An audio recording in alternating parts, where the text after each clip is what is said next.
One of the books that I recently read was this commentary, Colossians and Philemon by N.T. Wright.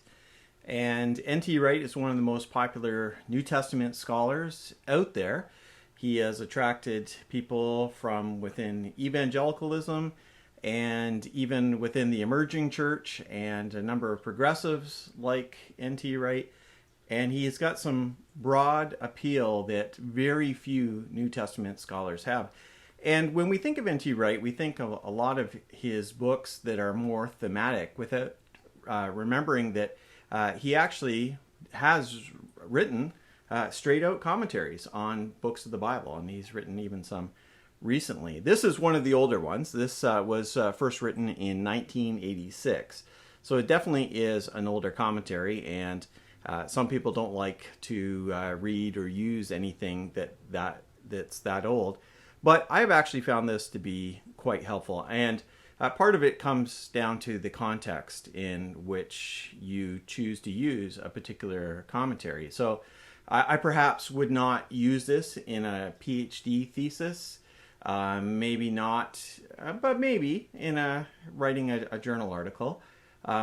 But what I ended up using it for was a Bible study that I was doing at my church. And we went through Colossians, and then we went through Philemon. And it was very helpful for that. Also, as a pastor who preaches quite often, I would think that this commentary would be very helpful in preparing sermons.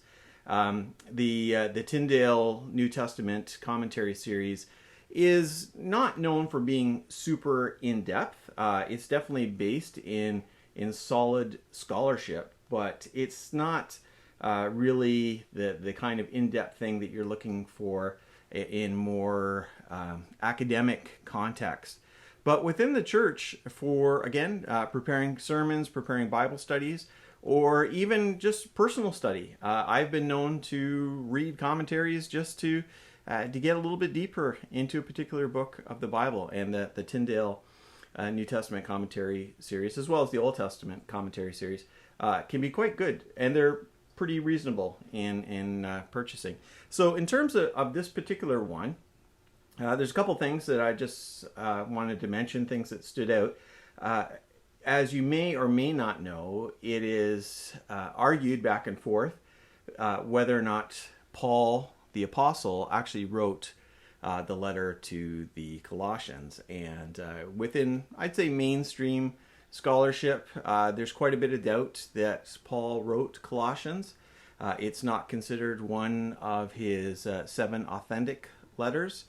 There is some doubt about it. But in this commentary, N.T. Wright argues persuasively, I think, that indeed Paul did write this letter. In fact, I really like what he says in his introduction here. Colossians can be seen as simply one more example of that vivid and brilliant theological writing which characterizes uniquely everything Paul himself wrote. And I think that's pretty good.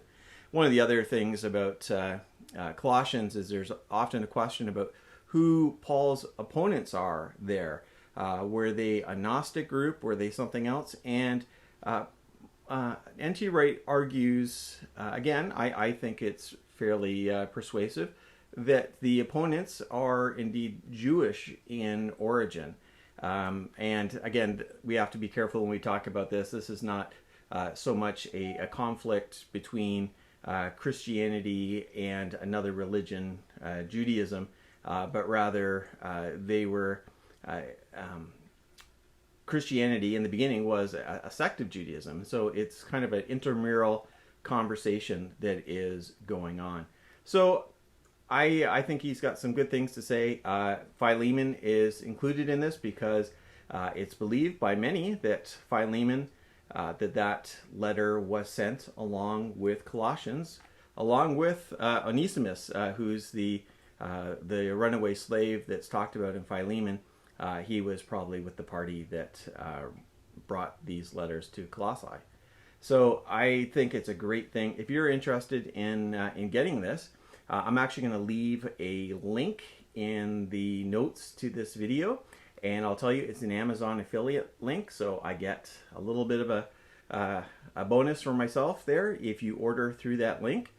You'll notice when you go to the link, it's going to have a different cover than this. This is the old cover. You'll find a new cover, but it's still a great commentary.